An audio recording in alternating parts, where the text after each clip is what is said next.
Judges 13 and 14 tonight. So I'm going to begin by reading chapter 13, verse 1.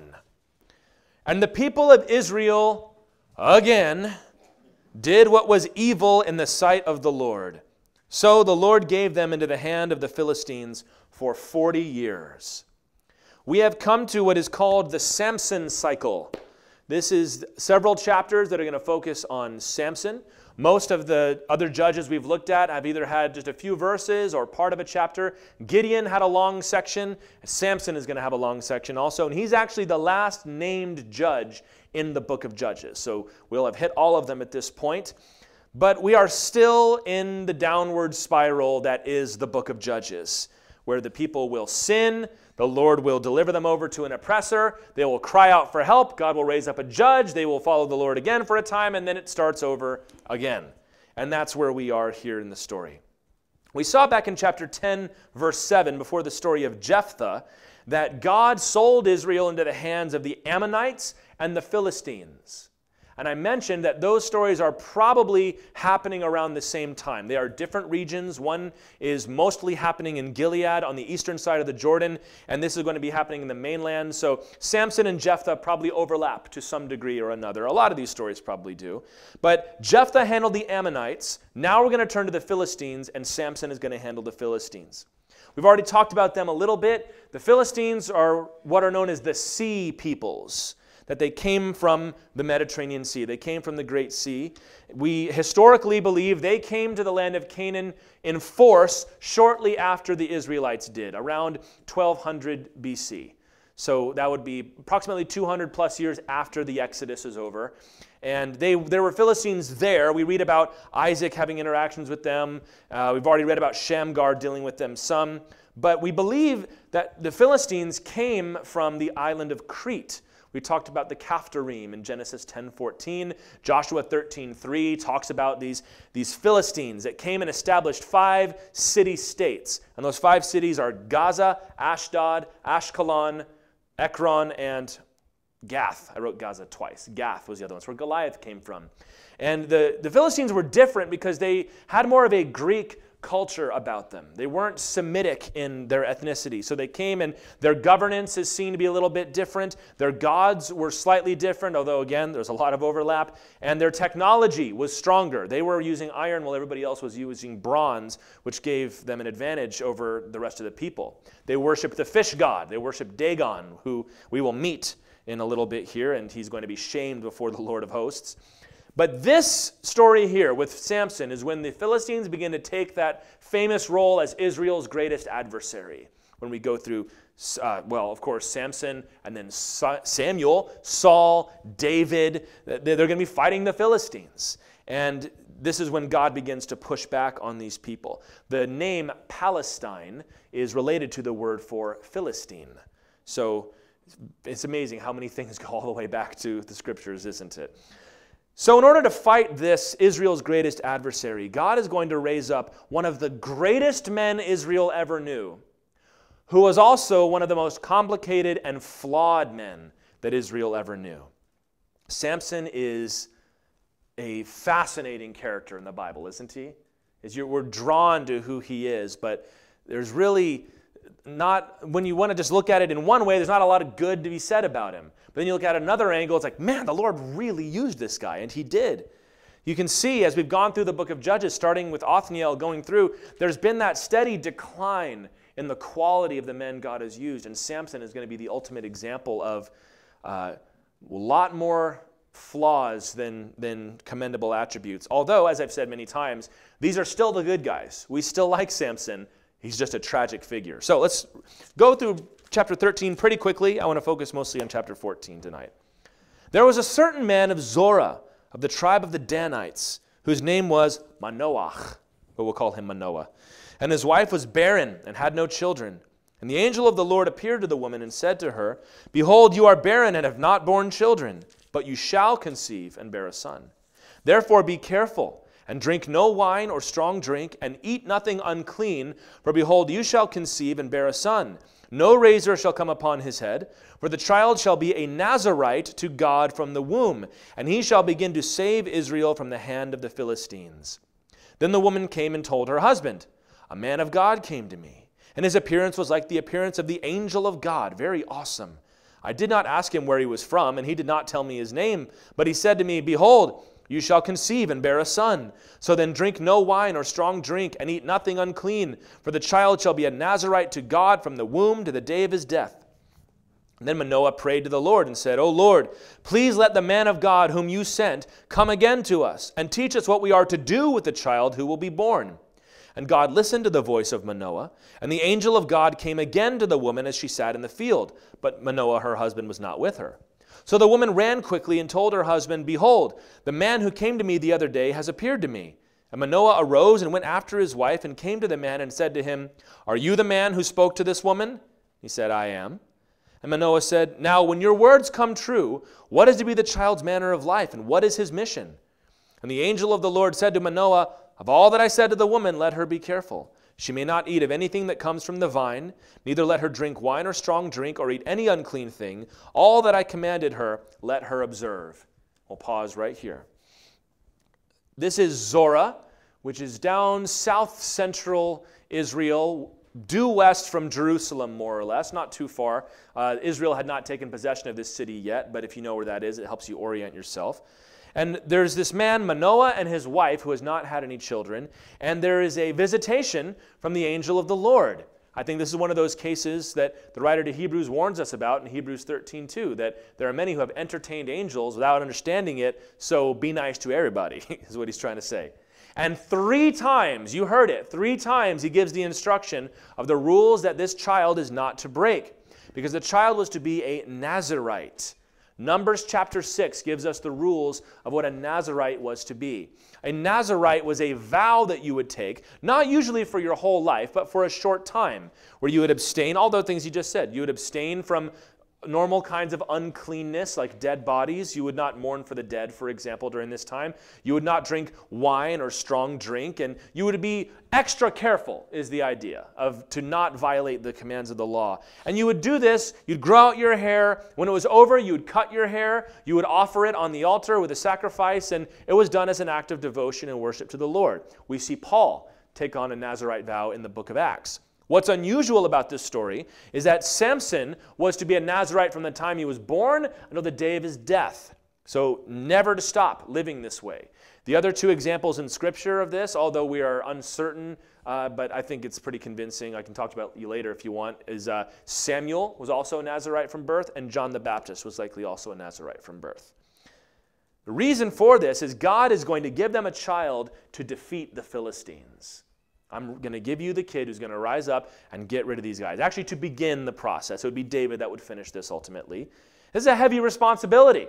So he said, I'm going to give you extra steps to take to ensure that this one is going to listen to me. Jephthah loved the Lord, but Jephthah had allowed a lot of this pagan ideas to come into his life, and he tragically sacrificed his own daughter, as you saw. So the Lord goes, let's take this one from the womb. He wasn't virgin born, but God enabled them to conceive in the usual way. But we're going to protect him from the day of his birth. It's a pretty heavy thing, a pretty exciting thing. So verse 15, Manoah said to the angel of the Lord, Please let us detain you and prepare a young goat for you. This is that Middle Eastern hospitality you may have heard about. And the angel of the Lord said to Manoah, If you detain me, I will not eat of your food. But if you prepare a burnt offering, then offer it to the Lord. For Manoah did not know that he was the angel of the Lord. And Manoah said to the angel of the Lord, What is your name, so that when your words come true, we may honor you? And the angel of the Lord said to him, Why do you ask my name, seeing it is wonderful? A little Aslan moment there, huh? So Manoah took the young goat with the grain offering and offered it on the rock to the Lord, to the one who works wonders. You can underline that. There's some difference of translation there. And Manoah and his wife were watching. And when the flame went up toward heaven from the altar, the angel of the Lord went up in the flame of the altar. Now Manoah and his wife were watching, and they fell on their faces to the ground. The angel of the Lord appeared no more to Manoah and to his wife. Then Manoah knew that he was the angel of the Lord. And Manoah said to his wife, We shall surely die, for we have seen God. But his wife said to him, If the Lord had meant to kill us, he would not have accepted a burnt offering and a grain offering at our hands, or shown us all these things, or now announced to us such things as these. Manoah is kind of a neurotic figure in this passage, isn't he? There are some that think this is trying to paint a further picture of the weakness of the men in Israel at this time. I don't know if you can push it that far. I probably would have reacted about the same way too. If you light a fire and then like it explodes toward heaven and the guy you're talking to goes up with it. But they offer the meal out of hospitality. They believe he's at least a prophet, right? So he says, no, I'm not going to eat anything, but if you want to offer a sacrifice, offer that to the Lord. And he insists, to the Lord, to Jehovah. Don't offer a sacrifice to Baal in my presence, And there could be an interesting comparison, I think, that I won't get into tonight, between the fact that here the angel of the Lord, who we believe to be a Christological figure, will not eat, but after his resurrection, Jesus partakes of the fish and the bread as an example that he has risen from the dead. One of the ways we know that Jesus took on flesh for all time, not just for a season. He's always there to intercede for us. He says, what's your name, fella? And he says, what do you want to know my name for? It's wonderful. And if you kind of wish Manoah had pressed a little bit. Your name is wonderful, or it's a wonderful name. And what is it? Well, we know the Lord's name. And it's another hint here at the divine identity of the angel of the Lord. This isn't just an angel. This is the capital A, angel of the Lord, who we believe to be a pre-incarnate manifestation of Jesus, the second person of the Godhead. I'm not going to defend that today. We've done it in the past, but it's a really fun Bible study for you to do. And he says, offer it to the Lord. Now, when it says here, I told you to underline that translation note there in verse 19. It said, they offered it on the rock to the Lord. And the English Standard, which we're reading tonight, says, to the one who works wonders. And pretty much all of the translations that I saw has, and the Lord worked a wonder. He did a wonderful thing here. I just want to point this out. This is where most translations differ, is things like this. Does this change the sense of the passage at all? No, of course not. Does God work wonders? Yeah, he does. Did he do a wonderful thing here? Yeah, he did. So while we want to get the translation right, don't let anybody come up and say, don't you know the Bible's full of all sorts of translation problems? Well, they're like this. There's nothing that affects any manner of doctrine. The usual translations rely on the interpretation of the Septuagint and the Vulgate here, which is fine, because the Hebrew is a little dodgy. Like, how exactly do we render that? It seems that the ESV has a point, because he's kind of making a profound statement based on the grammar, but it shouldn't bother you too much when you see things like that. But we get a story. Remember back in chapter 6, verse 21, when Gideon made a sacrifice to the Lord, and the guy touched the sacrifice with his staff, and a fire sprang up out of the rock, and he went up to heaven. So we're seeing a similar thing here. And although they're afraid, she says, okay, we're not dead yet. and he accepted the offering, and we are supposed to have a baby, so I think we're okay. I don't think we're going to die. And they didn't, of course. Verse 24, and the woman bore a son and called his name Shimshon, but we'll call him Samson. And the young man grew, and the Lord blessed him. And the Spirit of the Lord began to stir him in Mahanadan, between Zorah and Eshtaol. So true to his word, God gave them a son, and they named him Shimshon, which is related to the Hebrew word Shemesh, which means sun, like the sun in the sky, not like a son that you beget. And so Sonny might be a good nickname for this guy, Sonny. So, who wants to get beat up with a jawbone by a guy named Sonny? I don't know, but I doubt anybody teased him about it to his face. This is the famous Samson, of course. And all of Samson's life, he was to abstain from wine, not even to eat grapes or raisins or anything like that, not to be around dead bodies or to become unclean unnecessarily, which means he never would have been able to go to a funeral, if you think about that, and never, ever cut his hair or his beard.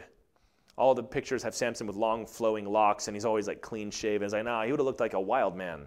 He would have had hair all the way down, and we were going to read about the locks of his hair, because over time it would have dried out. It would have begun to nap up into dreadlocks kind of looking thing. I don't know if he styled it or not, but that's what happens. His beard would have been long, and that's the picture that we have of Samson. And he's going to kind of act like a wild man, isn't he? And this is who he's supposed to be. His parents would have lived with the knowledge that their son, little Shimshon, is destined for great things. This is the kid who's going to get rid of the Philistines. This is the one who's going to raise it. And I'm sure they would have told him. And the reason I think they told him is because Samson has an awful lot of swagger for somebody who hasn't accomplished much yet when we first meet him. They would say, you're the one, the chosen child. I am? Yes, you are. Wow, that's great. And they would have known, to focus on our theme for tonight, that he had incredible potential. Incredible potential. And that's what I want to talk about tonight, is what are the strengths and the pitfalls of a person or a nation or a church or a generation that has great potential? How do you handle it in yourself? How do you handle it in other people? Samson, of course, was destined for great things. God had told them as much. But we run across people that you see them and you know, man, you could accomplish anything. Now, every parent loves their kids, but we all know certain people that are going to go far. Now, I played football and I played fine, but there was a kid on my team named Logan who everybody knew, if you had to place a bet on which one's going to go pro, it's this kid. Not that he was, dominating everybody. You could just tell there's potential in this guy, and he plays in the NFL today, actually. Or you see somebody in school and I get good grades, but that kid just breezes by, right? So that's potential. There are charming people that just everybody they talk to just likes them instantly. That's a kind of potential. People have great resources. Sometimes not something you earned or deserved, but somebody who's born into wealth, for example. There's great potential there. Somebody that has talent. It's always fun when you meet somebody that finds that thing that they like, that they are also good at. And when those two things align, it's like that's an amazing amount of potential in somebody. Beauty is an example of potential as well. Somebody who's very attractive, male or female. It's like there is something to be done with this person. There are going to be doors that open for this person that might not open for everybody else. Opportunities that are going to be available. And even to say that, there are opportunities that are forms of potential. You get accepted to a certain university, potential comes in. And it can be something just like power. The United States has more potential to affect the world than a lot of other smaller countries. These are the things I'm talking about. And we get very excited when we see these things in our kids, which is what he said, what are we supposed to do with this kid? How do you raise a kid like that? Maybe some of you have asked the Lord similar questions.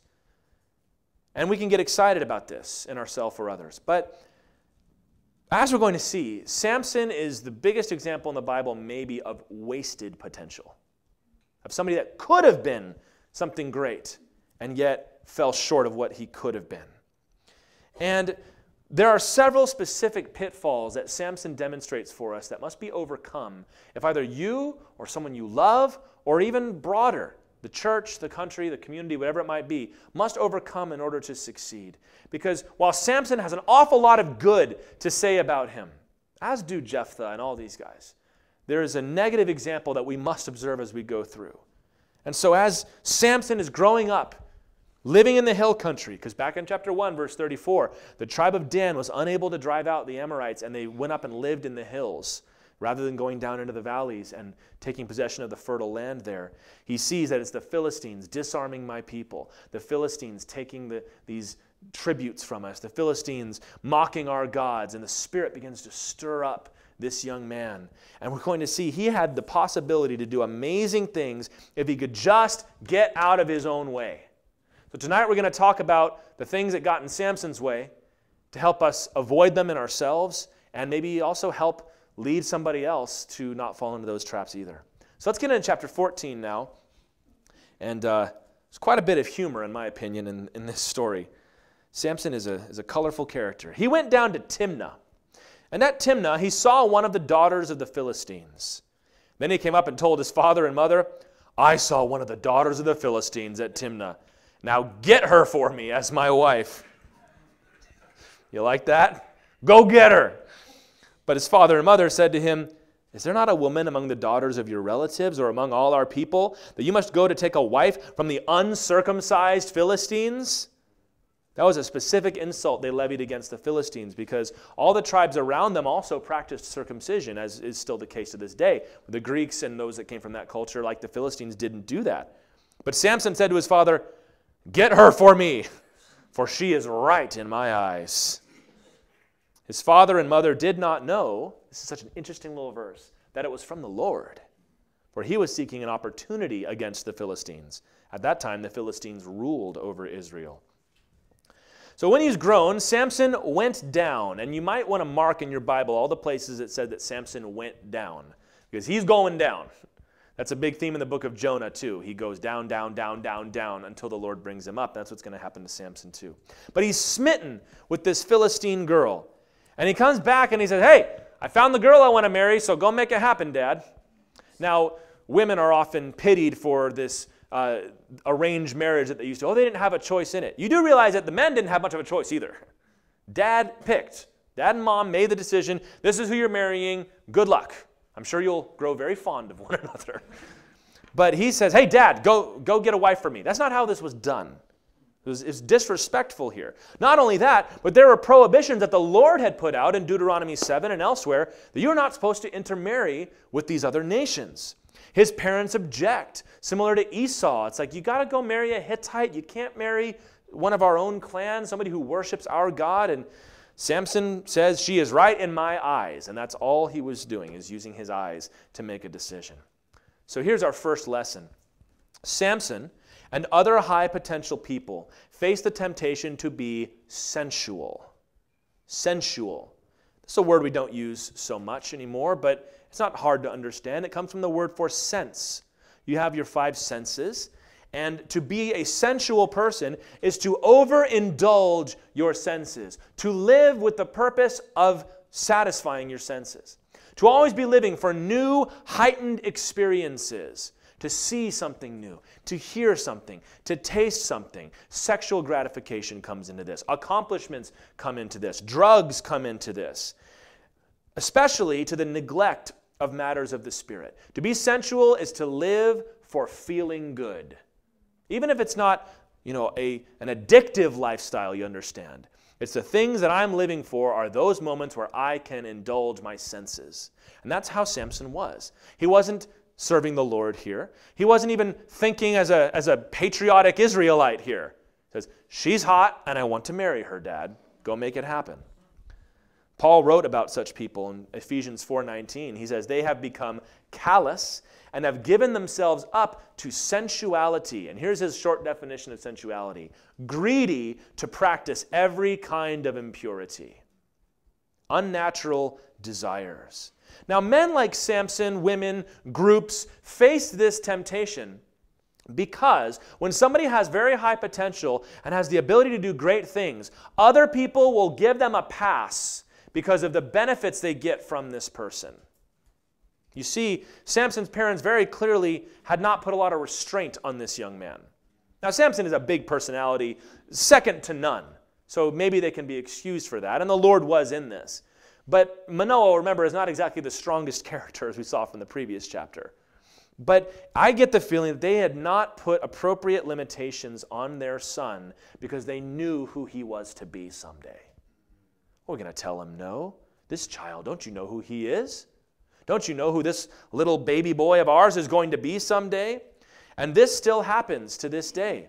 Many preachers, for example, have all kinds of messed up lives that other people know about, but they let them do it because, he can just preach like nobody else. Oh, but his ministry is so effective. What would we do without her in this place?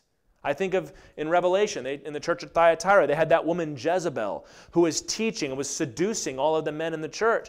Perhaps they didn't want to put a stop to her because she sure knew how to liven up a meeting.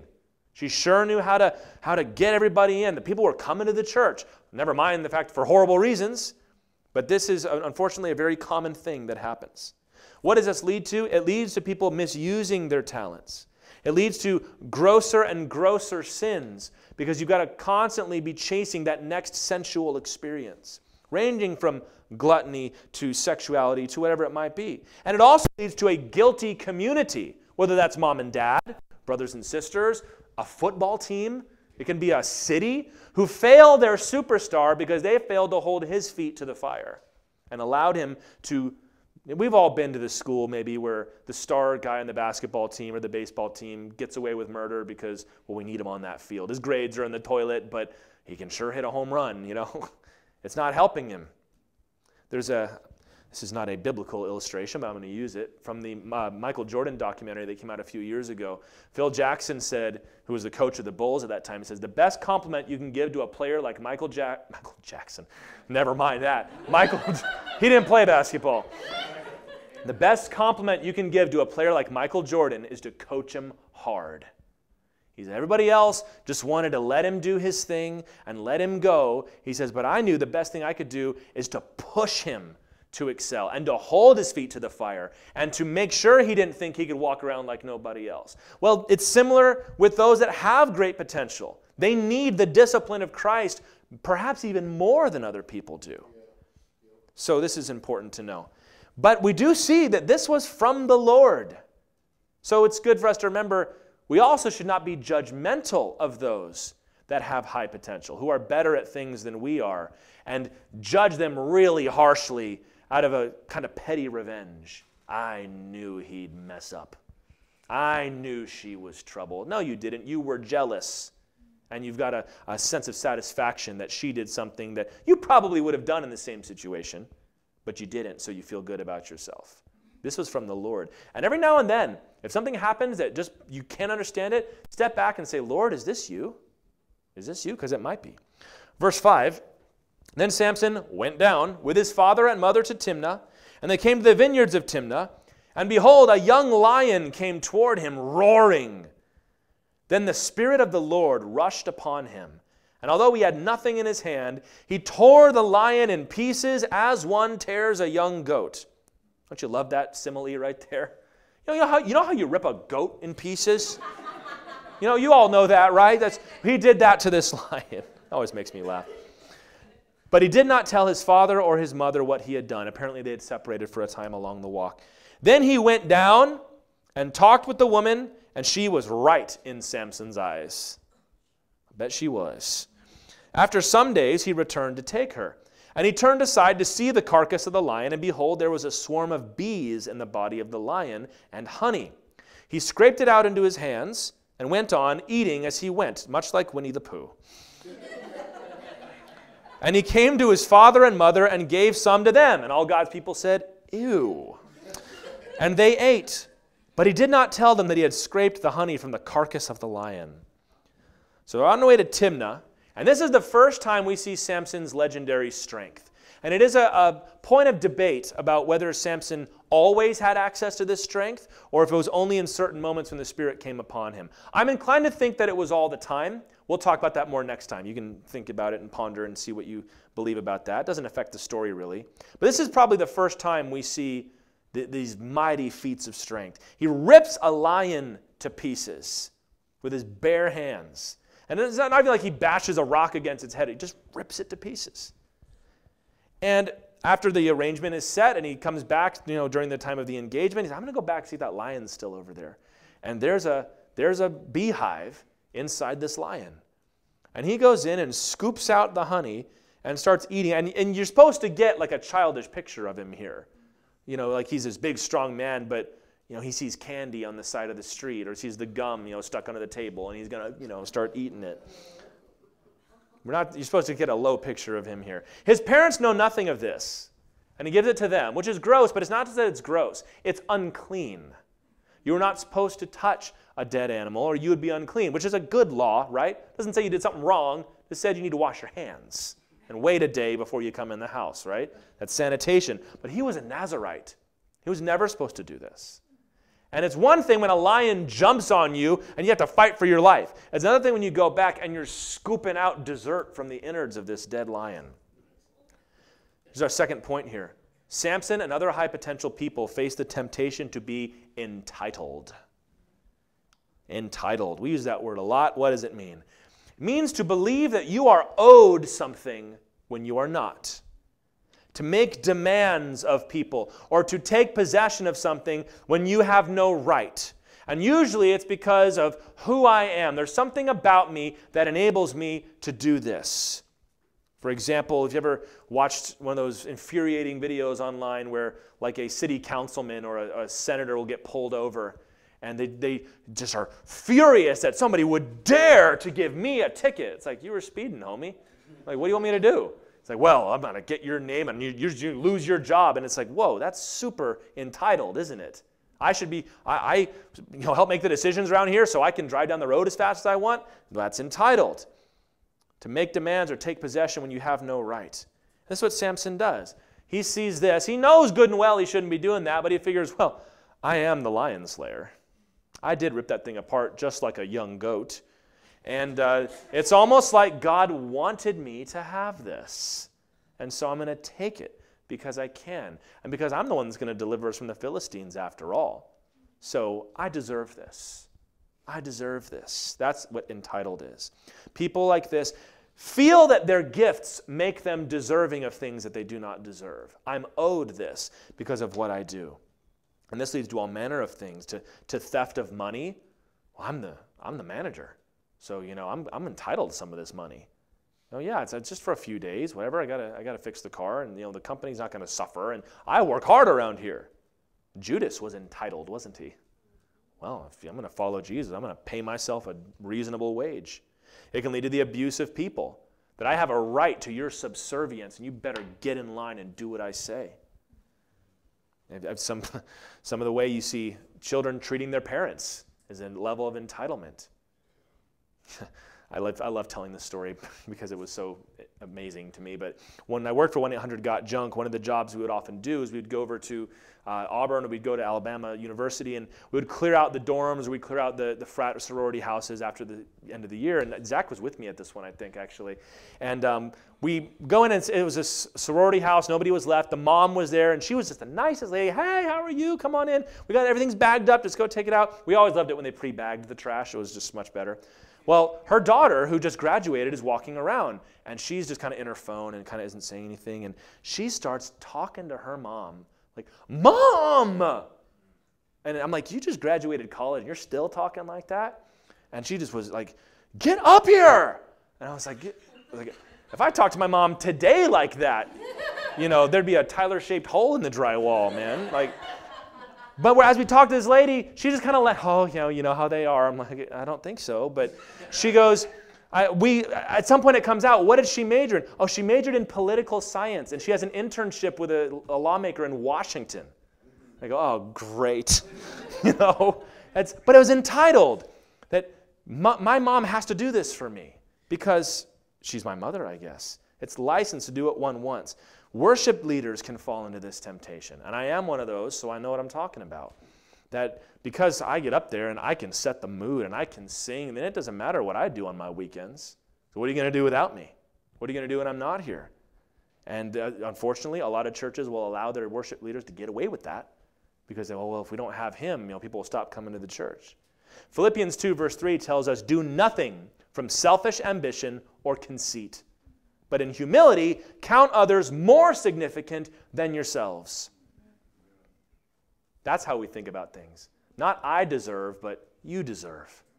And if we all start doing that, guess what? Everybody's going to be taken care of.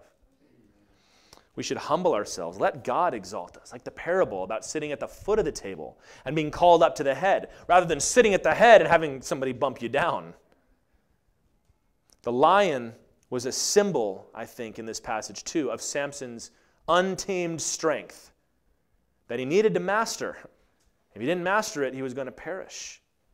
So as we deal with people that have great potential, we need to make sure that we are fair in compensation, in our compliments, in the way we allow them things. Don't be stingy because, I don't want them to get entitled. That's how you make an entitled person. But nor should we just be lavishing praise and money and prizes on people if they don't deserve them, because we want them to stick around. Verse 10, his father went down to the woman, and Samson prepared a feast there, for so the young men used to do. As soon as the people saw him, I love that little line because I wonder what it means. As soon as the people saw him, they brought 30 companions to be with him. I had 5 groomsmen, and I thought that was a lot. And Samson said to them, let me now put a riddle to you. If you can tell me what it is within the 7 days of the feast and find it out, then I will give you 30 linen garments and 30 changes of clothes. But if you cannot tell me what it is, you shall give me 30 linen garments and 30 changes of clothes. They said to him, put your riddle that we may hear it. And he said to them, out of the eater came something to eat, and out of the strong came something sweet. And in 3 days they could not solve the riddle. So here's Samson's wedding. You will note that this is not a pattern that is followed in other parts of Scripture, so a lot of commentators believe that they are celebrating this wedding in the Philistine fashion. And he's got 30 groomsmen that he doesn't know, And it could be seen as a mark of honor, right? That 30 young men. But also, like, are these there to honor him or to make sure he doesn't mess anything up? Maybe Samson already had a reputation for being the guy that rips lions apart like goats. And they're like, we need to make sure that this guy's not going to cause any trouble. Were they his babysitters? Were they bodyguards hired by the dad at this wedding? But he gives them this riddle to try to hoodwink them out of their expensive clothing. Now we say it's kind of a weird thing. Well, remember, you couldn't go down to the store and just buy clothes whenever you wanted. Expensive clothing was very hard to come by. And it's very likely these were like, it's like their tux, that you wear when you go to a wedding. He says, I'm going to give you a riddle. And if you can guess it, then I'll give you all a brand new tux. But if I guess it, everybody gives me their tux before they leave. They go, you're on, pal. Now, of course, there's no way that they could guess this riddle, which is all contributing to the sense I can read here of a bit of threat and tension in this story. Not exactly a happy scene. They don't want to, their sister, their countrywoman to be marrying this Israelite, and they would have been a step down for them. They're a subjugated people. What are you marrying? And we also know this guy's kind of dangerous. And now, he's over here talking smack and says, I bet I can come up with a riddle that none of the rest of you can solve. You want to put your money on that? You know how guys are. Samson's causing trouble. And the Lord is kind of stirring him up to cause a little bit of trouble. Here's our next point here. Samson and other high potential people or groups face the temptation to be prideful. Right? Prideful. Not that complicated. This is the kind of pride that thinks so highly of oneself that nothing could ever stop me. And it leads to unnecessary risks. Whether it's something like this, where we're going to have a scrap if this doesn't work out for you, Samson. We're going to see how it becomes even more dangerous. But also of relationships. That you start treating other people in such a way that risks rupturing the relationship. Maybe you've known somebody that was so prideful and so arrogant, they would run roughshod over you with the expectation they're not going to do anything about it. What's she going to do? She's not going to say anything. He's a pushover. I can do whatever I want. How can you talk to him that way? He ain't going to say anything. That's pride. Why do people like Samson face this temptation? Because they have rarely in their life faced a challenge too great for them. It's one of those people that I've never been in a situation that I couldn't figure my way out. Kind of like Jacob. Remember Jacob when he deceived his brother and he deceived his father? And then he runs off and deceives his uncle and goes back and forth, and they have like a trickster contest for all these years. And then he's finally put in a place where he can't trick anybody anymore, and that's when the Lord broke him. It was the same thing. They've never faced a challenge too great, and it reminds me of the kind of pride that Israel had when they first came into the Promised Land. Joshua 7, 3 verse 5, you probably remember this story. They returned to Joshua, the scouts did, and they said to him, don't have all the people go up. Let about 2,000 or 3,000 men go up and attack Ai. Do not make the whole people toil up there, for they are few. So about 3,000 men went up there from the people, and they fled before the men of Ai. And the men of Ai killed about 36 of their men, and chased them before the gate as far as Shebarim, and struck them at the descent. And the hearts of the people melted and became as water. That's pride. We just made the walls of Jericho fall down. We just crossed the river without, building a bridge. Need I say more? We're hot stuff. The Lord said they can't stand against us. So you know what? We don't need to send up the whole army. Just send a few. The rest of us don't have to haul all of our stuff up there. And everyone wants to see their family and catch their breath, and they get beat because that's pride, and the Lord won't stand for that. So even Joshua and Israel's greatest generation were rebuked by the Lord. When you live with this kind of pride, as Samson is demonstrating here, it leads to jealousy, because you get to a place where maybe somebody is able to outsmart you or outplay you. You ever played maybe basketball or I don't know, squash with somebody who thought they were the best in the world, and then they get beat and they just want to play one more game. One more game. 2 out of 3. 3 out of 5. 5 out of 7. Oh, that one didn't count. All of a sudden they're very finicky about the rules, right? Like, oh, you were on the line. It's like, well, who cares, man? We're just playing a game. No, this is serious. That's what happens when you're prideful. It leads to anger. And it, of course, leads to inevitable failure, because eventually you're going to take it too far. And there will be people that will have a spouse run out on them. And they'll be shocked. And you say, what happened? Well, nothing out of the ordinary. I don't know what happened. And you talk to the other person that left, and they say, she's been yelling at me for 25 years. I couldn't take it anymore. She's like, well, I just kind of thought that was okay because you never said anything before. Because that's the kind of pride. that never thinks anything's going to go wrong. So sure, I'll bait these 30 rough, tough guys that were hired to watch me. I'll try to steal from them as best I can, even though my wife's going to be living here and presumably me too, because I get away with anything. I always have. I rip lions to pieces. I eat the honey and nobody catches me. That's pride. We've got to remember where skill comes from, y'all. It comes from the Lord. It comes from Jesus. And we have to be good enough friends to one another to rebuke each other. When you see somebody growing prideful, taking unnecessary risks, I'm not talking about taking, big shots. There are people that the Lord puts in our lives that are there to help us by taking big steps. To throw the Hail Mary pass and score a touchdown. To lob the ball from half court and it goes in. The Lord raises up people like that, like Joshua and Samson.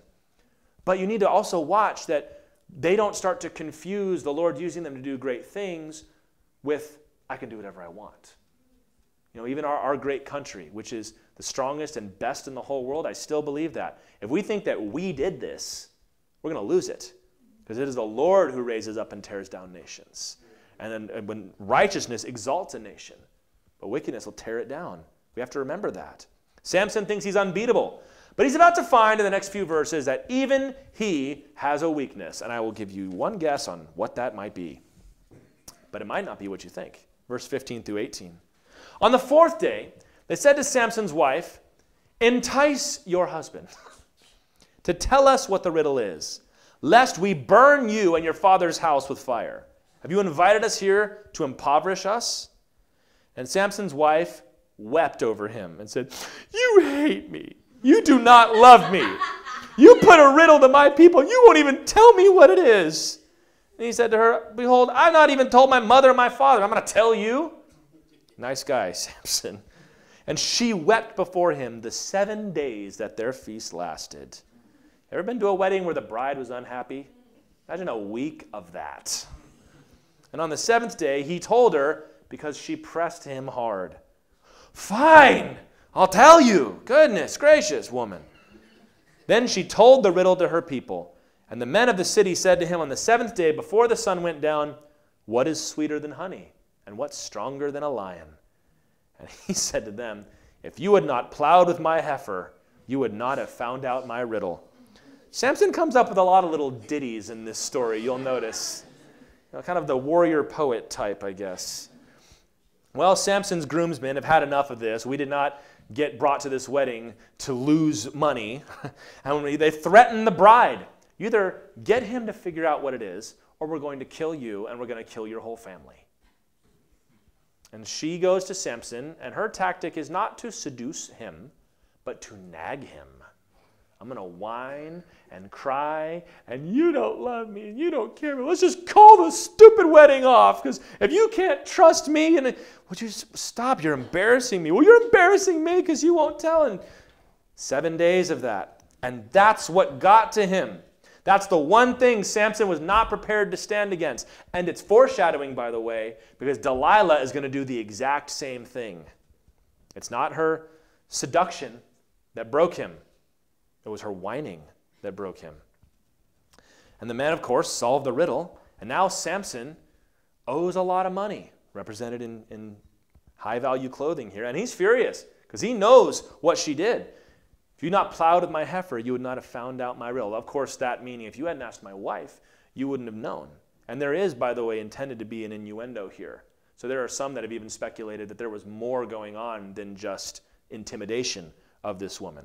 That might be one of the reasons he leaves before they're able to consummate the wedding, but it doesn't give us a lot of information on that. The Bible usually doesn't when it's trying to communicate something like that. Here's our point.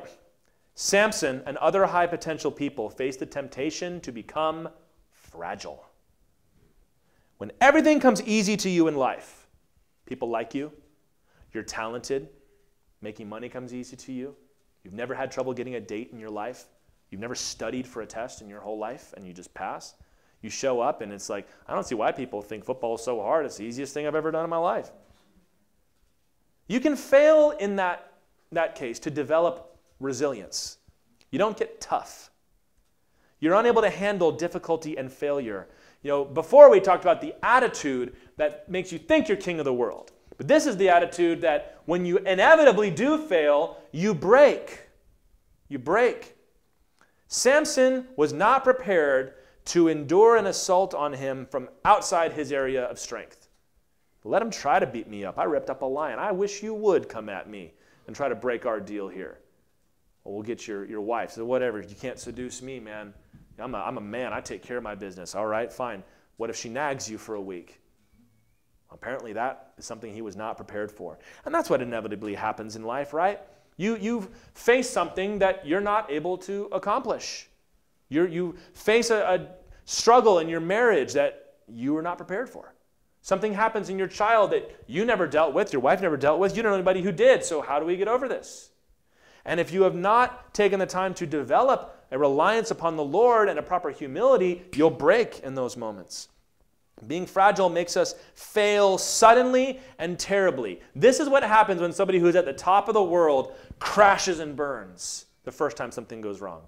Because they've never learned how to deal with that before. Even to quit sometimes. You know, you'll even see folks in ministry that can preach like nobody's business, or they can sing, or they write great books, or they have great other kinds of ministries, and something comes up in their life, there's a bump in the road, or somebody's criticizing them, or there might be a thing in the church, and they're just gone. Because this has always been easy for me.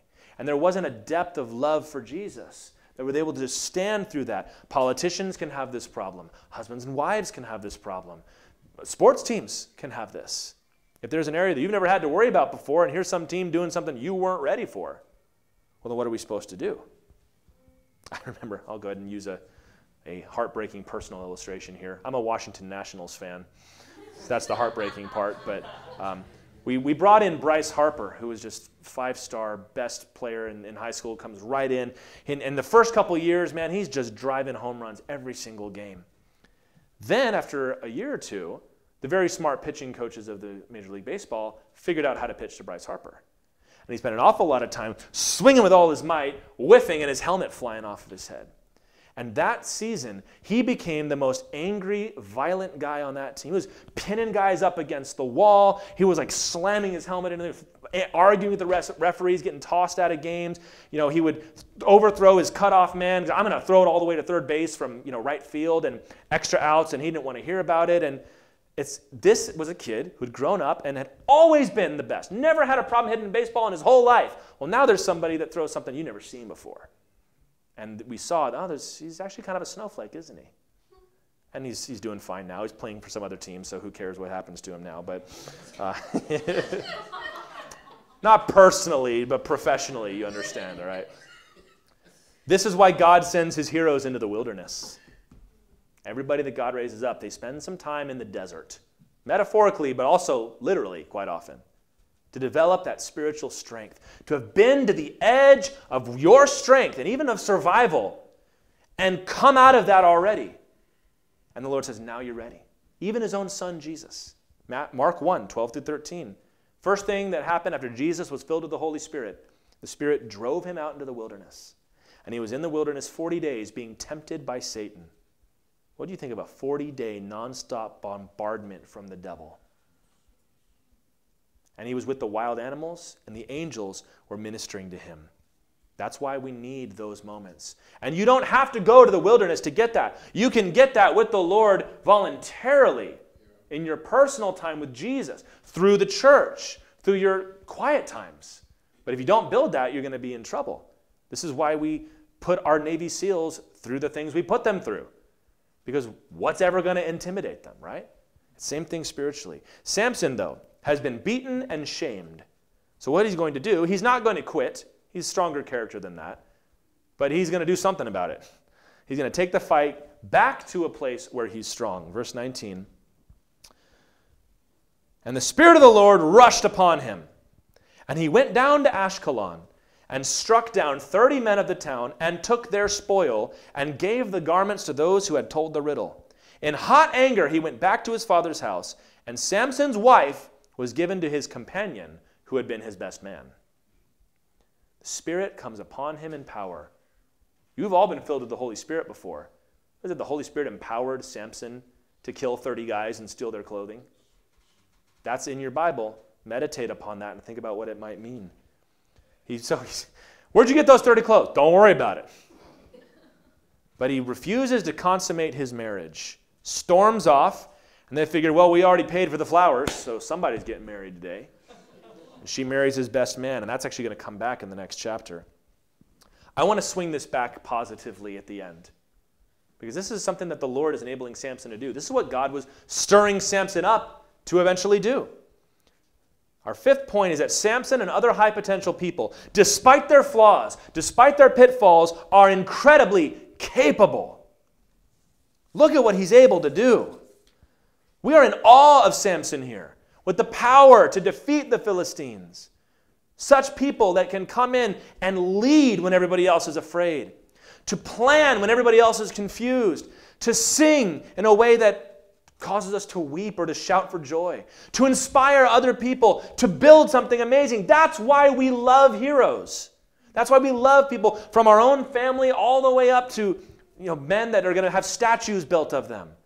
That there are people that have incredible potential, and when we see what can come of them, that's why we are prone to overlooking some of those other things. It's not good to overly focus on some of these negative things, because many times, most times maybe, the positives outweigh the negatives. When you know somebody that is fallen short in some areas, but they're trying, and boy, when they try. We'll say this sometimes that, when he's angry, it's very hard to be around him, but that doesn't happen very much. And when he's not, he's just the best guy you could ever hope to be around. And we say, oh, you should just get rid of that dude. No, because there's something in there worth loving and worth cultivating and worth working through those other things. We can look at Samson and say, what a jerk, toss him to the side. Be glad Lord didn't do that to you.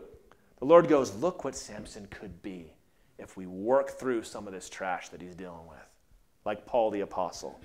What could I do if he's no longer a Pharisee, but he's a Christian now?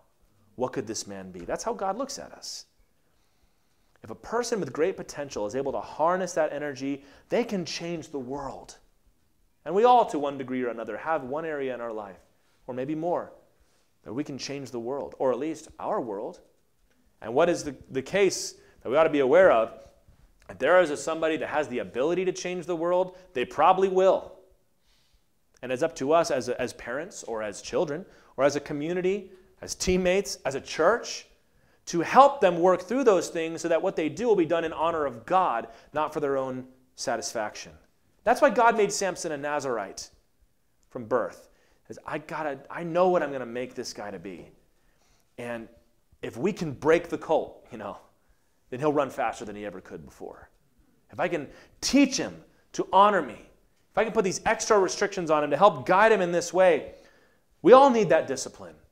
That's why Paul said in 1 Corinthians 9, I discipline my body and keep it under control, lest after preaching to others, I myself should be disqualified. He's saying, I don't want to end up like Samson. I want to finish like Samson could have finished in the area God has raised me up to be. All this to say, we don't want to look too poorly on Samson. He was a great man. He was a man of God. But he could have been so much more. And that's why it's tragic. And we're going to talk more about him for several weeks. We're going to look at him. But I wanted to focus on this theme here tonight. We love our children. I love that question. How are we supposed to raise a child like that? We love our children. We love our heroes. We love our leaders. I'm reading a book right now about the American Revolution. I don't know how many of those I've done. It's been several. Let's put it that way. And I love reading about those guys. When I hear those names, it's like, hey, that's Washington, all right. Patrick Henry, liberty or death, go for it, man. But then sometimes you read about the things they did and you go, oh, no. Why did you have to say that for? Why did you have to go there? Why did you have to? And not just for historical figures, but even friends that we have. One of my best friends growing up who is dead now, and he's not with the Lord. He had the most potential of any creative or musician I've ever seen in my entire life. Everything came easy to him. And he fell into every single one of these things that we've been talking about tonight. And he did not end well. And even ourselves, we have these things. But if we're going to live the life of somebody that can do great things, there's going to be pitfalls along the way. And it's up to us to identify them and minimize them. And it's also up to us as a family to identify them in each other and help one another walk through them. So what do we take from this? Don't be permissive and lenient to people who could be so much more if they were coached a little harder. Alternately, you should not take delight in limiting or throttling those people who have an awful lot to offer. Some people will do that. When there's a very obvious choice for a certain position, and somebody out of spite wants to go with somebody else. Well, they just need to be taught a lesson. People would do this in the youth ministry every now and then, I would see. Unfortunately, you'd have lady youth leaders that didn't like the pretty girls. Well, we all know what she's doing. She hasn't done anything. Well, you know what girls like that are like. And what is that all about? You're going to make her into what you think she's going to be. Or, everybody likes that guy. He's so popular. And he's so you know what? We'll let somebody else have a chance and kind of slow him down because he's probably full of pride. And you can really hurt people doing that way. A lot of pastors' kids get hurt that way, where they're in the churches and they're either given all kinds of permission, way more than they need, or he's always coming down on them. I'm not going to let you be one of those guys.